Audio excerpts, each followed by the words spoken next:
Hello friends, image of knowledge by R K पे आप लोगों का स्वागत है। आज बात करने जा रहे हैं हम लोग वैदिक काल की। वैदिक काल में भी हम लोग ऑब्जेक्टिव प्रश्नों को आज करेंगे। ऑब्जेक्टिव प्रश्नों को आज हम लोग करेंगे। मैंने पिछली वीडियो में वैदिक काल की चैप्टर को अच्छे तरीके से पढ़ा दिया हूँ। आप लोग पिछली वीडियो में जाके वैदिक काल के चैप्टर को पढ़ लें, उसके बाद यहाँ पे हम लोगों के साथ ऑब्जेक्टिव प्रश्न करें, तब आप लोगों को ज़्यादा बेनिफिट होगा। पिछली वीडियो में जाके, और मैंने उससे भी पहले सिंधु घाटी सभ्यता और साथ में फिर इसके बाद इसका एमसीक्यू भी करवाया हुआ हूँ। फिर वैदिक सभ्यता भी, उसके बाद इसका अभी जस्ट एमसीक्यू करवा रहा हूँ, क्योंकि चैप्टर तो मैंने पढ़ा दिया हूँ और अभी एमसीक्यू वीडियो करवा रहा हूँ। तो चलिए हम पहला प्रश्न से आज स्टार्ट करते हैं वैदिक सभ्यता का। वैदिक सभ्यता का पहला प्रश्न है, ऋग्वेद में, मैं इसका कलर चेंज कर लेता हूँ सबसे पहले। ऐसा ठीक है। देखिए, ऋग्वेद में अघन्या शब्द किस पशु के लिए प्रयुक्त हुआ है? सबसे मजेदार क्वेश्चन और सबसे पहला क्वेश्चन है, ऋग्वेद में अघन्या शब्द जो है किस पशु के लिए प्रयुक्त हुआ है? ऑप्शन है घोड़ा या हाथी या गाय या बैल। इसका सही आंसर क्या हो जाएगा? इसका सही आंसर हो जाएगा ऑप्शन नंबर बी, गाय हो जाएगा। ठीक है, चलिए अगला प्रश्न देखते हैं। अगला प्रश्न है, प्रसिद्ध गायत्री मंत्र ऋग्वेद के किस मंडल में स्थित है? प्रसिद्ध गायत्री मंत्र जो है वो ऋग्वेद के किस मंडल में स्थित है? ऑप्शन है प्रथम या सप्तम या तृतीय या दशम। तो इसका सही आंसर क्या हो जाएगा? तो इसका सही आंसर हो जाएगा ऑप्शन नंबर बी, तृतीय। तृतीय मंडल में गायत्री मंत्र ऋग्वेद के मंडल में स्थित है। गायत्री मंत्र का जो है उच्चारण वो ऋग्वेद के कितने मंडल में है? तो तृतीय मंडल में। इसे ध्यान में रखना है। अगला प्रश्न देखते हैं। अगला प्रश्न है, वैदिक काल में परुशनी किस नदी का प्राचीन नाम है? वैदिक काल में जो परुशनी है वो किस नदी का प्राचीन नाम है? तो ऑप्शन है रावी है, चिनाव है, सतलज है और झेलम है। तो इसका सही आंसर क्या हो जाएगा? तो इसका सही आंसर हो जाएगा ऑप्शन नंबर ए, रावी। रावी नदी को ही हम लोग परुशनी नदी भी कहते हैं। आप लोग हर एक क्वेश्चन को ध्यान से पढ़ते जाइएगा। अगर जो लोग पिछली वीडियो में अगर इस सिंधु वैदिक सभ्यता का चैप्टर को अगर नहीं पढ़े हैं, तो पिछली वीडियो में जाके आप लोग वैदिक सभ्यता चैप्टर को कंप्लीट करें। उसको पढ़ने के बाद ही आप लोग यहाँ पर एमसीक्यू लगाइए, जिससे आप लोग को ज्यादा से ज्यादा बेनिफिट मिलेगा। चलिए अगला प्रश्न देखते हैं। अगला प्रश्न है, दशराग युद्ध जो हुआ था, दशराग युद्ध का वर्णन ऋग्वेद के किस मंडल में है? बोला जा रहा है कि दशराग का युद्ध जो है ऋग्वेद के किस मंडल में है? दूसरे में या नौवें में या सातवें में या दसवें में? तो इसका सही आंसर क्या हो जाएगा? इसका सही आंसर हो जाएगा सातवें मंडल में। ऑप्शन नंबर बी, सातवें मंडल में है। अगला प्रश्न देखते हैं। अगला प्रश्न है, भारतीय संगीत का मूल किस वेद को माना जाता है? मतलब भारतीय संगीत का मूल जो है, मतलब भारतीय संगीत की शुरुआत किस वेद को माना गया है एक तरह से? तो क्या ऋग्वेद होगा या यजुर्वेद होगा या सामवेद होगा या अथर्ववेद होगा? तो इसका सही आंसर क्या हो जाएगा? इसका सही आंसर हो जाएगा ऑप्शन नंबर बी, सामवेद को ही हम लोग संगीत का मूल वेद माना जाता है, संगीत का मूल वेद में माना जाता है। आप लोग अगर नहीं पढ़े हैं पिछली वीडियो में जाके, तो पिछली वीडियो में जाके आप लोग देख लें एक बार वैदिक सभ्यता के चैप्टर, तब आप लोगों से हर क्वेश्चन बनेगा, क्योंकि हर टॉपिक को मैं बहुत ही अच्छे तरीके से समझा के पढ़ाया हुआ हूँ। इसलिए आप लोग पिछली वीडियो में जाके जरूर से जरूर देख लें वैदिक सभ्यता। अगला प्रश्न है, सत्यमेव जयते किस उपनिषद से लिया गया है? सत्यमेव जयते जो है किस उपनिषद से लिया गया है? तो क्या मुंडकोपनिषद है, मुंडकोपनिषद या केन उपनिषद या कठ उपनिषद या इस उपनिषद? इसका सही आंसर क्या हो जाएगा?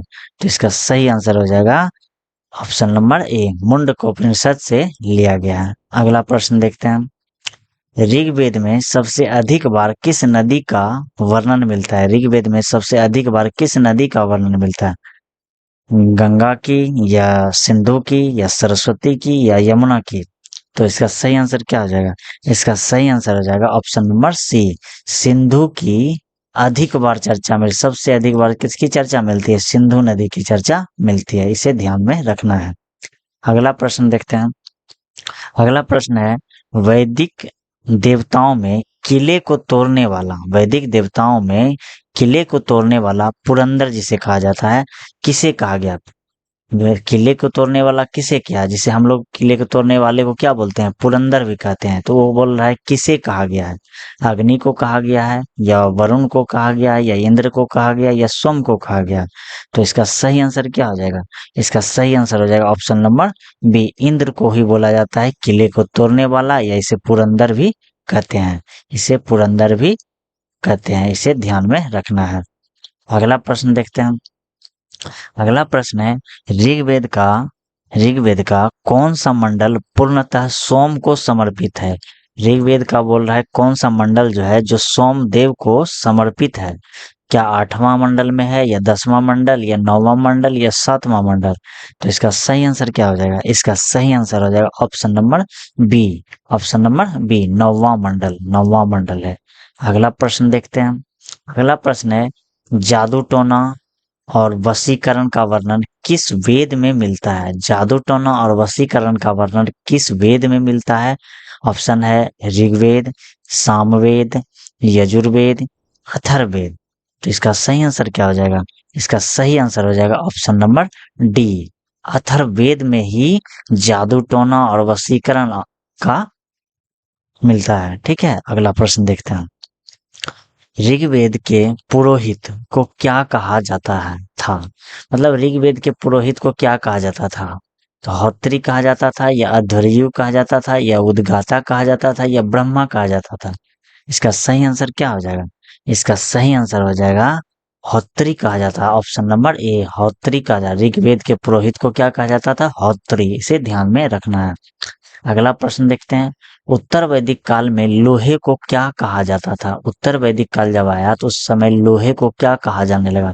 लोहितायस, या ताम्र, या श्यामायस, या हिरण्य? इसका सही आंसर क्या हो जाएगा? इसका सही आंसर हो जाएगा ऑप्शन नंबर बी, इसे श्याम अयस कहते थे। क्या कहते थे? श्याम अयस कहते थे।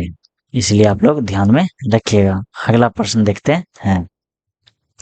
अगला प्रश्न है, नदियों में सबसे पवित्र नदी किसे माना गया है? नदियों में जो है सबसे पवित्र नदी किसे माना गया? और उसे नदीतमा भी कहते हैं। उस नदी का नाम क्या है? नदीतमा भी है। तो उसका वो कौन सी नदी है? देखिए, सिंधु है, या गंगा है, या सरस्वती है, या बिपाशा है? तो इसका सही आंसर क्या हो जाएगा?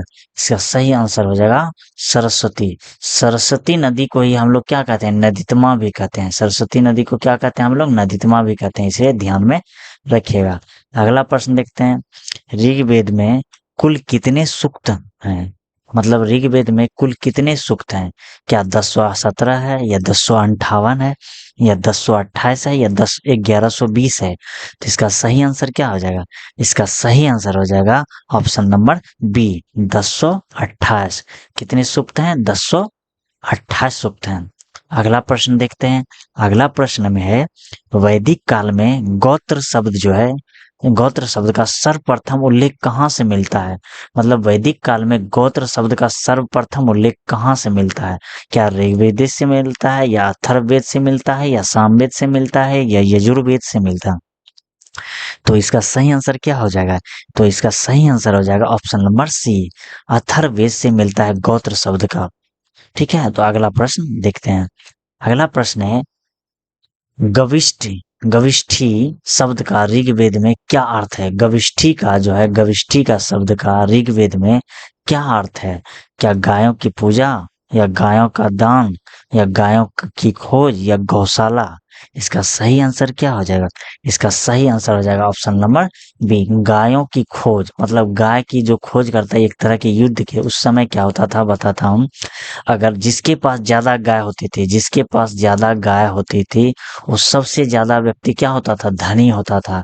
अगर गाय गाय को किसी ने चोरी कर ली, अगर उस टाइम गाय को किसी ने चोरी कर ली, उस समय युद्ध की स्थिति बन जाती थी।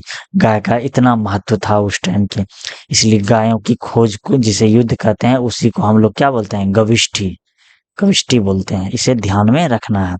अगला प्रश्न देखते हैं, वैदिक काल की सबसे छोटी राजनीतिक इकाई कौन सी थी? वैदिक काल की उस समय सबसे छोटी राजनीतिक इकाई किसे कहा गया है? ग्राम को, या कुल, या परिवार जिसे बोलते हैं, या विश्व को, या जन को? तो इसका सही आंसर क्या हो जाएगा? इसका सही आंसर हो जाएगा ऑप्शन नंबर सी, कुल को, कुल या परिवार को क्या बोलते हैं? छोटी राजनीतिक इकाई कहा जाता है वैदिक काल में।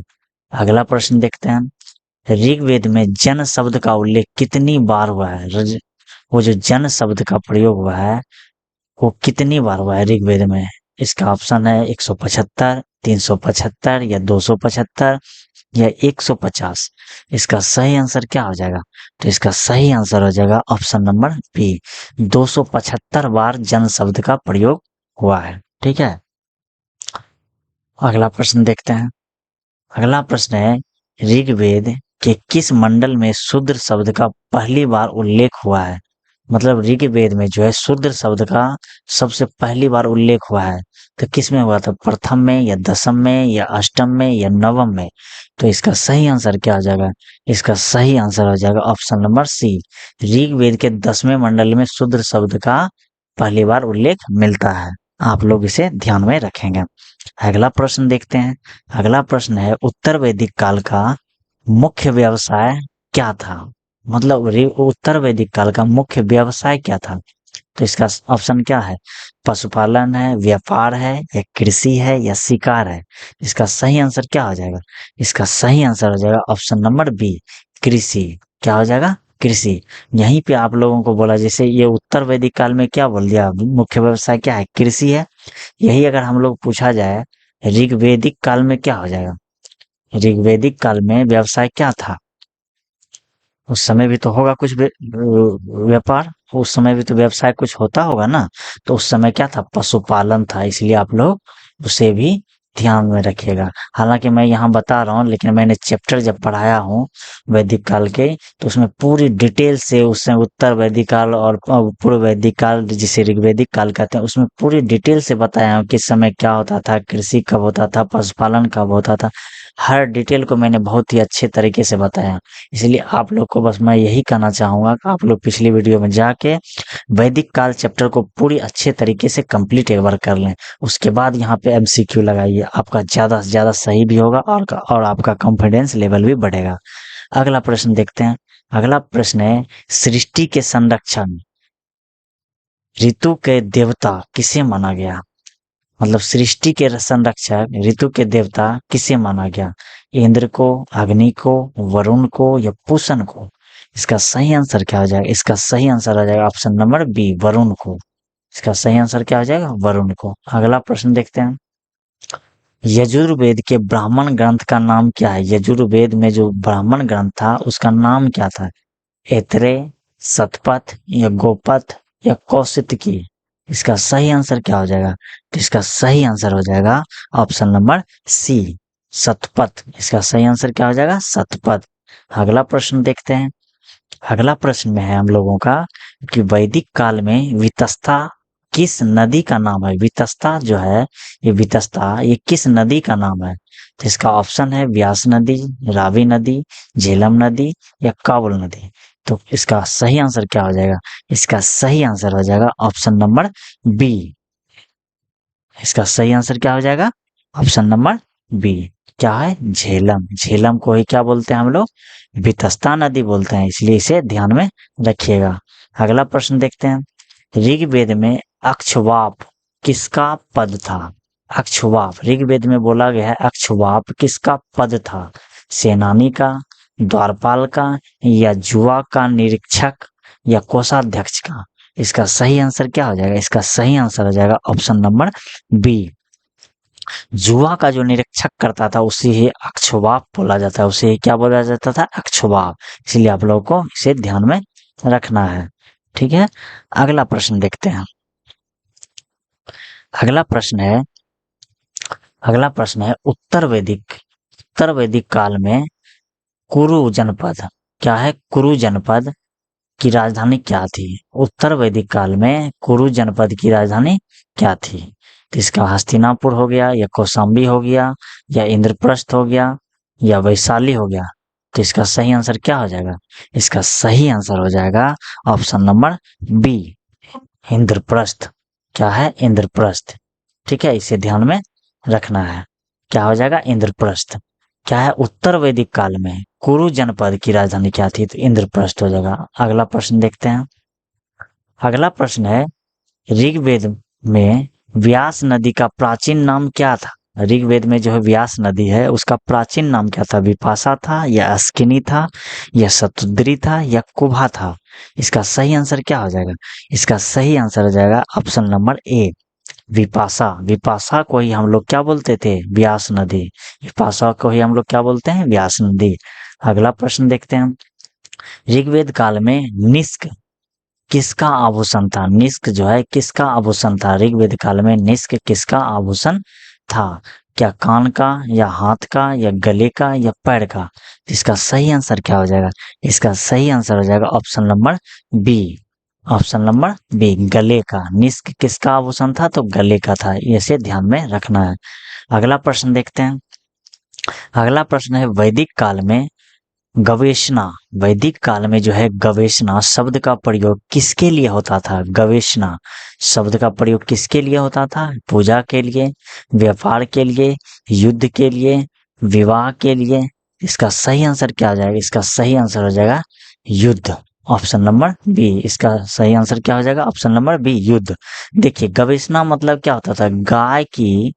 गाय की अगर चोरी हो जाती थी, अगर कोई चोरी कर लेता था गाय का, तो उस समय युद्ध की स्थिति बनता था। उसी को हम लोग क्या बोलते हैं? गवेषणा। उसी को क्या बोलते हैं? गवेषणा। इसे ध्यान में रखना है। अगला प्रश्न देखते हैं। सबसे प्राचीन उपनिषद कौन सा माना जाता है? मतलब सबसे प्राचीन उपनिषद किसे माना जाता है? कठोपनिषद, या बृहदारण्यक उपनिषद, या छंदोग्य उपनिषद, या मुंडक उपनिषद? इसका सही आंसर क्या हो जाएगा? इसका सही आंसर हो जाएगा option number C, Brihadaranyaka Upanishad. इसे क्या बोलते हैं? Brihadaranyaka Upanishad. Option number C. अगला प्रश्न देखते हैं।